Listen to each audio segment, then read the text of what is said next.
Martin Bjergegaard. Don't try to pronounce it. And I've flown in from Copenhagen. You know, we're a bit delayed and everything. Are you okay for 25 more minutes? Yeah. Hell yeah! You sure? That's good. I don't want to bore you. Okay, so I feel very connected to this event actually, or the purpose of the event, because even before there was anything such thing as a happiness startup summer camp, when we started the company that I'm in now, Rainmaking, myself and 3 co-founders, the first thing we did was to go to my summer house, and we agreed that the main purpose of us doing this company must at all times be to have the best possible happiness that we can have. And that's kind of on the top there. And at the time, at least, it was quite, I didn't know anyone else who would think that way, but for us it seemed very natural, because otherwise, what would the point be? Normally you would measure it in terms of getting a number of employees or growth or making a specific amount of money, but for us it was very clear, we are doing this to be happy. And then it can involve a lot of things, like growth is great. I really enjoy growth, because growth means that tomorrow is a bit different than yesterday, and I enjoy that because I enjoy variety and development and things like that, so I have nothing against growth, and we of course try to grow our companies. But we're doing it not as the end goal, but as one element towards the end goal, and that is to be happy. So when I was asked to come here and do this talk, I just felt that this was totally in line with our thinking. And actually also, I don't know if you can see it, but there's a sticker here on my computer, what makes you happy? The company I'm currently running and spending all my time at is called Pine Tribe, and what we do is that we take Danish books about happiness, translate them and market them all around the world, particularly in the US and the UK. Because we think that we have something to export there. I know that yesterday we were playing with Legos, that's Danish, that makes also people happy. I also think we can make people happy with our values, with our books, with literature, with our thought leaders from Denmark, because we do come out pretty well in those happiness happiness contests as number 1 or number 2 or 3, like in almost all kinds of research you do on happiness. And that's something that I have taken upon me to share with the world a bit. So I feel very connected to this event, and I'm going to tell you a little bit about my personal journey and a little bit about Rainmaking and what we do, and then I'm going to share 6 specific advice we have from the book that I've written together with my Canadian co-author, Jordan Milne, which is a book called Winning Without Losing, because I felt that too many people were saying that you can't pursue your passion and build a company and at the same time expect to have a good life quality. And I didn't like that message because I want to have both. I want to have a great life and I want to pursue my passion and build great companies. And I don't want that compromise. And I think it's a fake compromise. And I was lucky enough to have a role model who confirmed that belief. A Danish entrepreneur who's very successful but bursts out of laughter many times a day and will take his meetings running or walking. He has 4 children, he's traveling the world, and he's building amazing companies. You might know one of them, Noma, the world's best restaurant for 3-4 years in a row. And I was sitting next to him for a couple of years, helping him out with his company. So he was my first real role model. And for the book, Jordan and I decided that there must be more role models like him out there. So we found 24 more role models and put together a book with some advice around how we can actually, all us normal human beings, accomplish something like that. But first, just a little bit about myself. My dad was an entrepreneur, and he told me all the time, stuff about people who were suffering while they built their companies, and I think he expected me to be willing to do the same. I had to disappoint him. I left his company. It was very painful, but I needed to do my own thing. And I started my first company when I was 18. For 5 years I tried 5 different companies, or I launched 5 different businesses. It was a disaster. I got to 10 employees a couple of times, but then it started falling apart. I avoided bankruptcy, not that I have anything per se against bankruptcy, but I barely avoided that a couple of times, but it just fell to pieces. I know now that I was too immature as a person, so it was all about, you know, I want you guys to make me rich and please work harder now. And it doesn't work. It didn't even work 20 years ago, and it's definitely not working now. So I was at the age of 23 pretty frustrated because I had no money, I had nothing, and of course I had something, but at the time I felt I had nothing. And then I went to school and I took a master in strategy and management, and I thought I want to see how the big companies are doing this, because I feel all the time that I need to reinvent the wheel and come up with everything on my own. I feel incompetent, I feel insecure, I feel like a jerk. Let me see how the big companies are doing things, learn something from them, and then go back to entrepreneurship a lot stronger. So I applied for a job at McKinsey. I got the job, and I was there for 15 months. It felt like 15 years. One of my friends, Lawrence, had been there as well, and had a somewhat similar experience. I know a lot of people who have been there and are not there anymore for good reasons. It came to a conclusion when after 15 months I was stationed at a project in Kuwait City, staying in this beautiful Marriott hotel. I couldn't appreciate that at all because I was just in pain all the time. We talked about the difference between pain and suffering. This was both. And at the end I just couldn't sleep anymore. So I was just walking around the hallways in the night, and if some of you have tried not to be able to sleep, and you don't need to admit it, but I'm happy to, I couldn't sleep. After 3-4 days, I was a total wreck, and I knew that I had two options. One was to kill myself, and the other was to quit my job. And at the time, for a little while, it seemed like they were kind of equally realistic. But of course it was because I've been in this setting where people are telling each other that we're so lucky to be here. We're the selected ones, we're the chosen ones. That's of course bullshit. Why should you appreciate a job that is making you ill? But that was what everyone told, and I've called my dad and said, I'm miserable at McKinsey, you should be grateful. and that was the reactions I got, and I know probably a lot of you have tried something similar, most people have. But I decided I'm going to quit.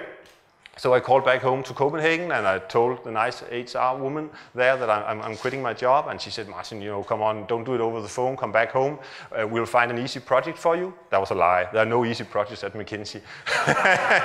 But I said, you know, you don't understand, I really need you to accept that I'm quitting, put it in the computer right now. And she said, okay, if that's what you need to do. And when I hung up, I went up to my hotel room and slept like a baby.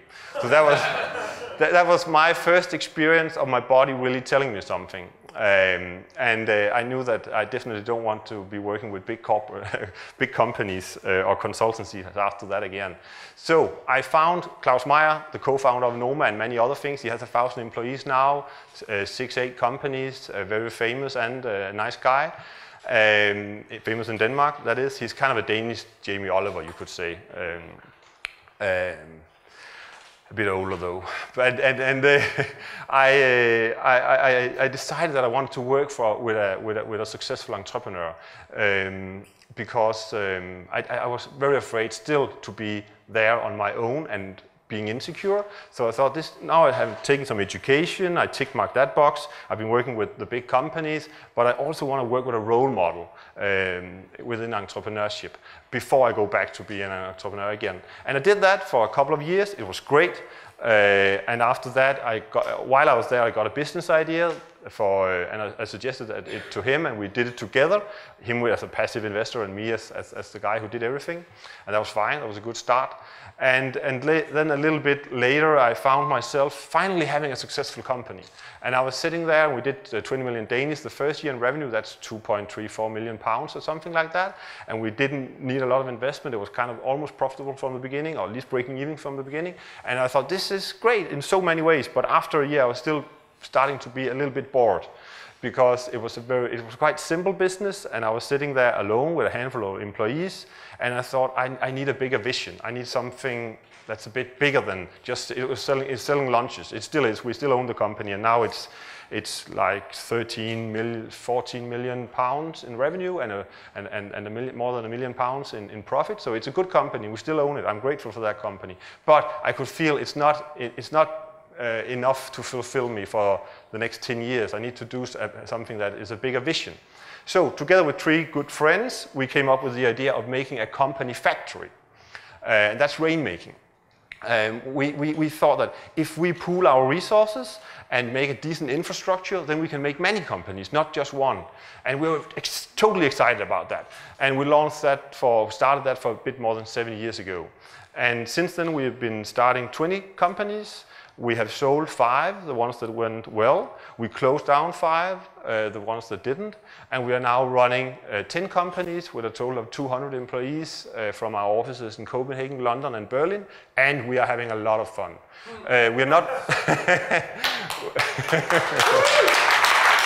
Thank you. We are not working too much, you know. I know Thomas Edison, he was putting in a lot of hours, and that's great for him. And I'm grateful for... And I think also maybe it was necessary at the time, and his invention is definitely a lot bigger than mine. But for me, it's a matter of that I really love what I do.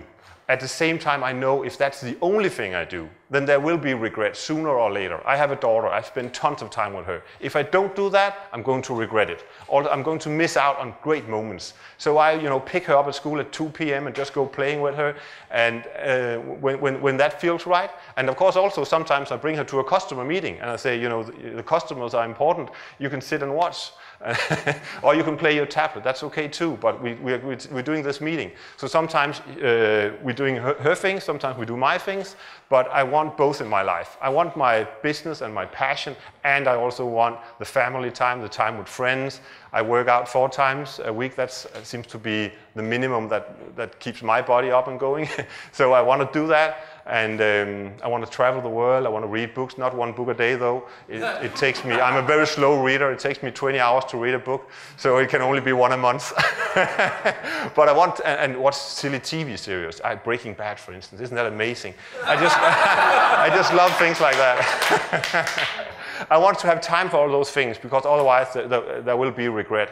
And in my experience, that doesn't rule out that you can make a big company. In many ways, I think that when I'm traveling and just relaxing with my wife and doing all those kind of things, I think it's actually preparing me to be better when I return to my business. And the same thing with just a small thing like a meditation in the middle of the day, or a run in the evening, or whatever it is, 5 hours of play with my daughter. I'm better when I come back. And that's why I and we insist that this is the culture we want to have. So we have 3 W's at Rainmaking, that's our values. It's not the World Wide Web, but it is very easy to remember when it's 3 W's. It's whole person, that's what I'm just talking about right now, that we want to be able to be whole people. The other thing is warm-hearted. McKinsey was a quite cold-hearted place to be. The other guys have been similar places, and we didn't actually like the idea of working with people we didn't like. So we just agreed that this is our own utopia. We only want to work with people we really like. And how do you know if you like someone? Just ask yourself the question, if I was flying to Berlin for a business meeting together with this guy or girl, would I just be looking forward to the meeting, or would I also enjoy the journey? If you would enjoy the journey and look forward to the conversation and just the social being together, then that's the person you like. If the answer is, then for different reasons, it doesn't need to be anything wrong with the person, but it's just not a good energy, it's not the right chemistry. So we just decided we only want to work with people we like, and we want to be very warm-hearted together. Instead of always optimizing the bottom line, sometimes maybe give people better conditions that they are legally entitled to if they need support. And the last one is world-focused. So I think that in every situation you can either be part of the problem or part of the solution. If you just really nail it down, a situation can often be very complicated, and you can say there's so many pros and cons. Yeah, but if you boil it down, will it be part of the problem or part of the solution? To do like this? What if everyone did like that? For instance, cheating in tax. A lot of entrepreneurs do that. It's a huge taboo, of course, but most entrepreneurs cheat in tax, and not to judge that, but we just decided, is that part of the solution or part of the problem? If everyone cheated in tax, we wouldn't have government, we wouldn't have schools, we wouldn't have roads. Probably it's part of the problem to cheat in tax. Let's instead pay our tax with pleasure, and we do pay a lot of tax in Denmark. So it's difficult sometimes, I give you that. But we do pay huge amounts of tax in Denmark. But at the same time, we also get a lot. We get free healthcare, free education, including university, all those kind of things. We don't need to worry about things. If one of us would be unemployed, then there's a safety net there catching people. So we try to be world focused and be part of the solution. We've also done a lot of charity work. I know it's very normal here in the UK. It's a bit suspicious to do something like that in a Danish culture. We've done charity dinners, and I had to, for a year, answer the question all the time, why are you doing this? With a suspicious look. And I envy your culture, because it's not, we also did one in London, no one asked that. It was just, people just enjoyed it, had a good party. But in Denmark, everyone said, why are you doing it? Like, there must be something I'm not getting. So that's definitely a good part of your culture. So those 3 W's, that's the values. We also done an accelerator called Startup Bootcamp, because a lot of people started coming to us and asking if we could do something, if we could invest in their company, or we could co-found a business together. And we didn't really have an infrastructure allowing for that, because we've learned that focus is important. So some of the times we fail is probably been because of a lack of focus. So we've grown the 4 owners that we started with to 7 people. We can each run 1 company, and then we have 3 companies that are a bit further along. So we have hired a CEO to run each of those. That gives us a bandwidth of 10 companies. We can't run more than 10 companies at a time. Of course, they can be more mature companies, and then you get the picture. But we did want to work with all those talented people who came with their ideas and their great teams. So we read about Y Combinator, Techstars. We thought, that's amazing. And just a year after Techstars launched in the US, we launched Startup Bootcamp in mainland Europe, and have been expanding it ever since. So now this year it will be in 10 cities, permanent programs where we invest in and support with mentors and office space and all those things, 100 startups a year, and it's been an amazing journey over the last 5 years. So it's a typical accelerator model. And then one more thing that we just did recently within the last year is co-working spaces, because the energy is just amazing if you put 200 entrepreneurs. We see that here today. When you put 200 entrepreneurs together in a big facility and just make awesome stuff together, the energy is just amazing. And we were sitting with our own companies, but we thought we want more energy, we want more input, we want people with different perspectives. So we started up, set up co-working spaces called Rainmaking Loft, that we have in Berlin and London. In London, just next to St. Catharina Docks, with and the Tower Bridge, and a great place with 200 entrepreneurs sitting together. Now we're also doing that in Copenhagen. So it continues to be evolving and so much fun, and the companionship is just in our DNA, and the happiness in our DNA. And my God, many people have challenged it during the years when we talk about happiness in the same sentence as business. And even to the extent that I don't talk too much about it with investors, because they're like, hey, should I give you money to be happy? So in a way, it's probably better to talk about the business and all that, not provoke people unnecessarily. But when they get to know us, of course, and when they're happy with the results, then I start opening up a bit more. But it's really nice to see it becoming not mainstream. It's definitely not mainstream yet, but at least normal enough for a couple of hundred people to gather in a barn talking about this for a whole weekend, because it surely wasn't in Denmark 7 years ago. So winning without losing it's actually 66 strategies, and Ty mentioned 66 is the number of days it takes to change a habit. I didn't know that. Thanks for that information. It's just by coincidence. Actually, we had 65 strategies to begin with, but our British publisher said, could you add us one more, because we think 66 sounds better? And I asked them why, and they said, Route 66, and it just sounds cool. And I said, but what about 666? Isn't that the devil? And they said, no one's going to think about that. So please don't. And one thing I learned about publishing, I know quite a few of you have also written books, and at least one thing that I learned is that you don't get to decide your own cover. Now the PowerPoint here is not really doing it justice, but we designed this cover to begin with. We are from Scandinavia, right? Minimalistic design, so we really like that. Our publisher made this one. I think it's actually better, so I'm happy for that. But in Spain, anyone here from Spain? Yeah, do you like it? No. No. Our Spanish publishers told us that this is just the style we need in Spain. So, but and I don't know what's with the level there. Look at the level, right? The red. We found this beautiful level, and they turned it into this one. Someone has actually been searching on Google or whatever to find that level instead of this one. I sent them the file for that one. So I think that's funny. But in Russian it goes completely crazy. Someone from Russia here? No. But I don't even know what that 12 is.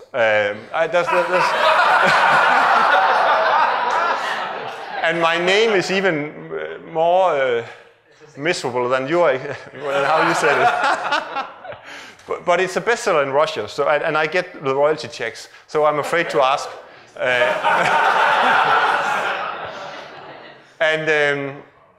Yeah, it's been a lot of fun, and it started with finding those 25 people.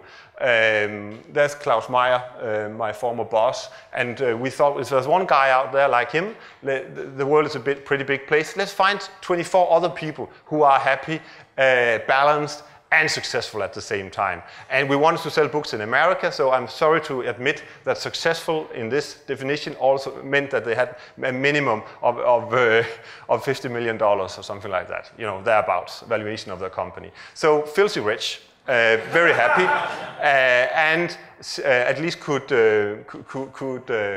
tell stories about other stuff than just be working all the time.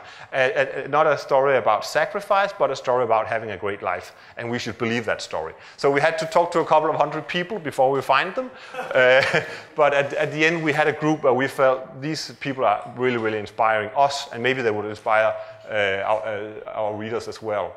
So we put together the book based on their input. I would never write a book just based on my own knowledge. It would simply be too thin. And I would feel bad every time someone bought it. But of course we put in, you know, we interpreted it, so we are in there as well in a sense. The first advice is to find your co-founders. The first time, in my first round of entrepreneurship from 18 to 23, I was all alone. I needed to come up with everything. I have weaknesses, I have strengths. I needed to work across all of that. I didn't have anyone to compensate for my weaknesses. Big mistake. The second time around, we were 4 friends who started a business together. We had similar values, but different skills. And that was just really, really important. So we've been able to, I think, achieve more than 4 times what I could have done alone, maybe 40 times what I could have done alone. Plus, more importantly, it's much more joyful to take the journey together with someone. And often I meet the objection that, but isn't it difficult? Or it's my thing, I don't want to invite anyone in. If you say it's your thing, you don't want to invite anyone in, then I strongly suggest a lot of meditation and personal development. Because you have too big an ego, that's okay. A lot of people have that, and I for a long time had that as well, and maybe I'll even have it again next year, I don't know. But it really is a problem. If you want happiness and success, it really is a problem if you are having a hard time letting other people in, taking part in creating it. If you need to be the guy, the girl in charge. So that has been a lot of fun. It doesn't mean that it's not difficult at times. It's just like a private relationship. You need you need your partner, but at the same time, your partner is also giving you headaches sometimes. And that is exactly the same thing with co-founders. I also heard often that people are saying, but it's difficult. Where do I find that perfect co-founder? It's again the same like in private life, I would say. Be active online and offline, and get out there and talk to a lot of people. You know, kiss a lot of frogs, you simply need to take the chances, be vulnerable, just get working at it, and you will get burned, and that's just part of it. And hopefully you will learn. And the alternative to isolate and just say this is only my thing, I'm doing my business alone, because then I won't get hurt, I won't have all the headache. It's not going to make you as successful or have as much impact. And you can see that also just by talking to the professional investors who see hundreds of business cases. They don't want to invest in the sole founder. They want to invest in whole teams. And that goes across most countries nowadays. And the same goes for accelerators, also Y Combinator, TechStarts, and Startup Bootcamp want whole teams. That's really number one, I would say. It's all about the team, and we hear it all over and over again, and still we too often compromise on that. And I think the same values and different skills is just so important. If you don't have the same values, you're going to argue about everything. And how do you figure out if someone has the same values? It's difficult, but just keep it in mind and keep experimenting and finding out if you have the same values. And be ready to split up if you don't. That's okay too. And different skills. Often at Startup Bootcamp we see 4 programmers coming in the door and they want to do something cool together, and afterwards 4 guys from business school come in together. They got to know each other at international business classes and they want to do something. And they should actually all 8 go out, drink beers together and mix up and come back again, because they don't have different skills. They have very similar skills, and that's a bad idea. The marketing guys are going to make very nice presentations, but they don't really have anything to sell. And the coders are going to code and code and code, and it's never going to get to market. But we see it again and again. The second advice is to make a to-day list. Something that's causing us a lot of stress and thereby taking down our happiness is that we often make very long to-do lists. I never met anyone who actually finished the to-do list. So it's a never-ending list of stuff to do. That can be quite depressing, especially when it's for a little while have just been growing and growing, and you're just putting in all your best effort, but it keeps growing. And that's a normal thing to do, because for every action you do, it often sets off like 3 new actions. And if you go down in energy like that, you're going to have fewer and fewer of the flow experiences that John was talking about early on, and that I too believe are very, very important. So what one of the role models taught us, and I've been using that ever since, is to every day make a very short list of just 3 things. 3 things that are widely important, 3 things that are going to move you towards your ultimate goal, and then make sure to do those 3 things and celebrate it. Not necessarily with 2 bottles of champagne, but just with 2 minutes of mindfulness maybe. Just celebrate it, treasure it, that you actually did those 3 things that are moving you, that are important and moving you in the right direction. And then don't obsess too much about your to-do list. And nowadays we can also give each other tasks, and you can be 30% done with that one and be 70% done with that one and all that. But we have to remember that it's procrastination, it's not doing the real work. It's fine to note down stuff so we don't need to remember it, but don't obsess about it. Don't spend too much time with your to-do list, with your Asana or whatever system it is you're using for it. Just keep it simple, and every day know the 3 things that will constitute a good day's work today. Reinvent the meeting. That's, I think that's something that resonates with all of you. I did a talk recently for Ernst & Young, and they asked me to take that one out. It was too radical. And they paid me £5,000, so I took it out.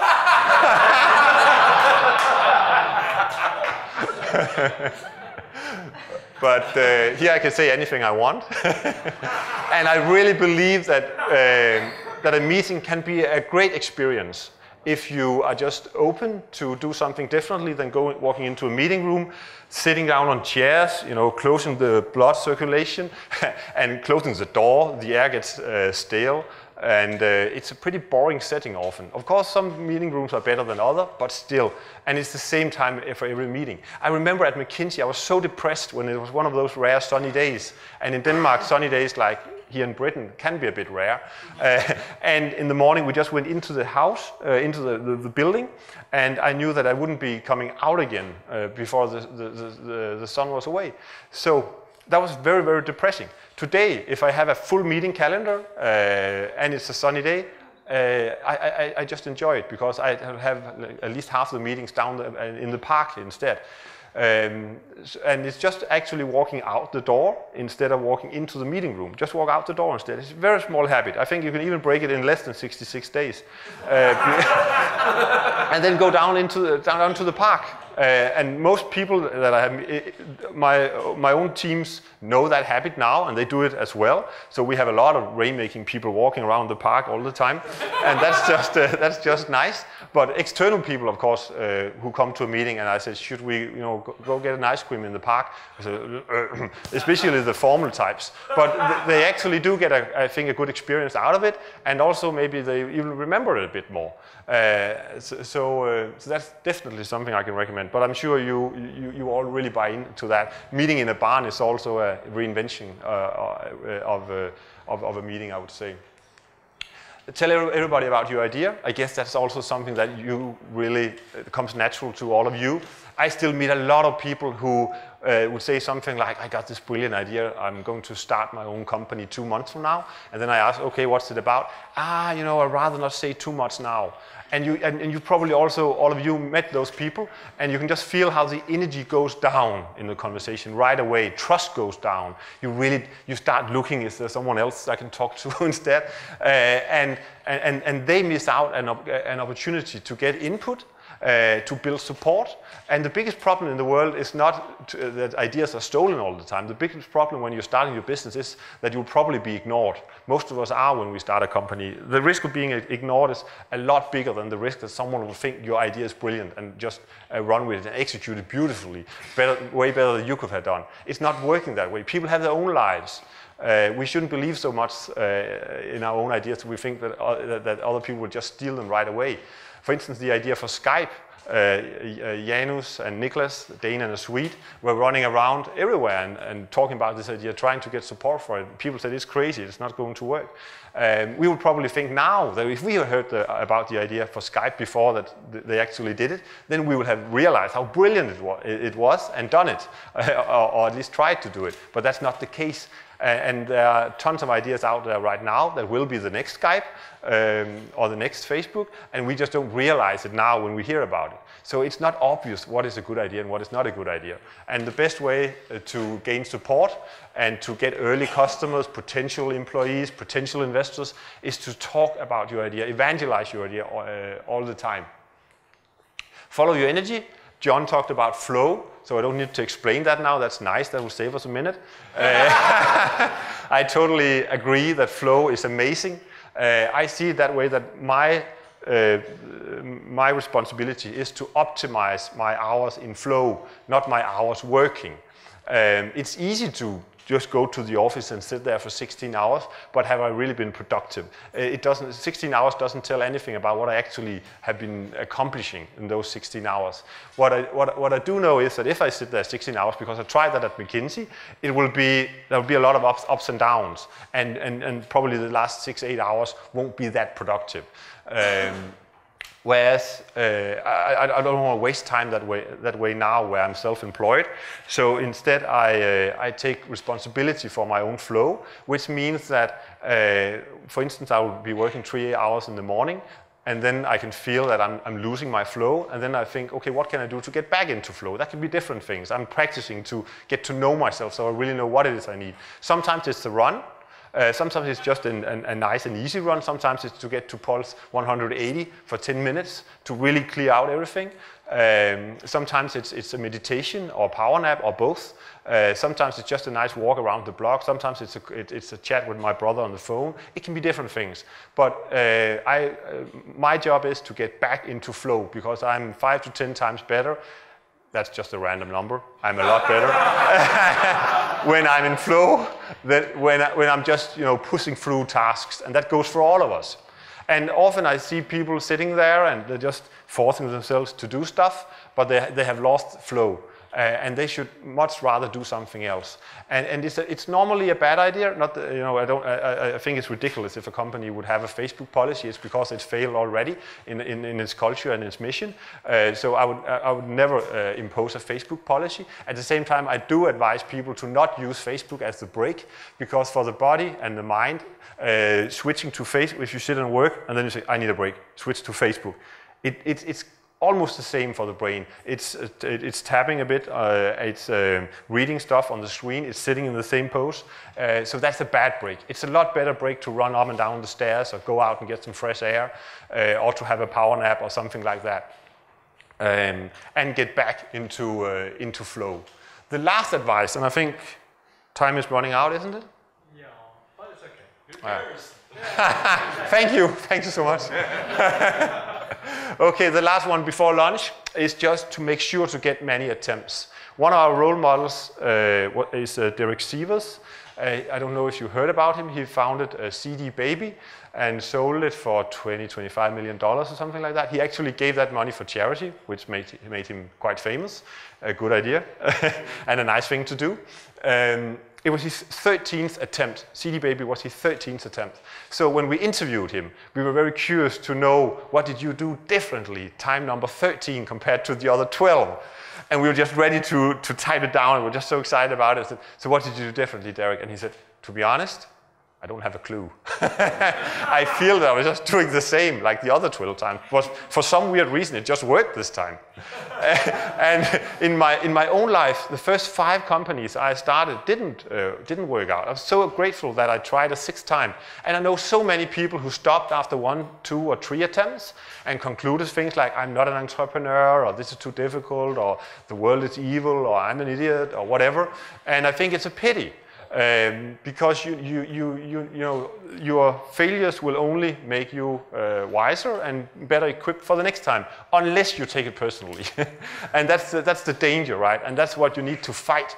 If for every failure, it can feel a little bit, you know, you probably all know that feeling, a bit heavy on your shoulders, and it gets a bit more difficult to put in the effort and all that, and that's the real danger, because you're objectively you are a lot better equipped now than you were the last time, because at least you know one more way that didn't work. And Thomas Edison actually said that, right? That I didn't fail 10,000 times. I just found 10,000 ways of not inventing the light bulb.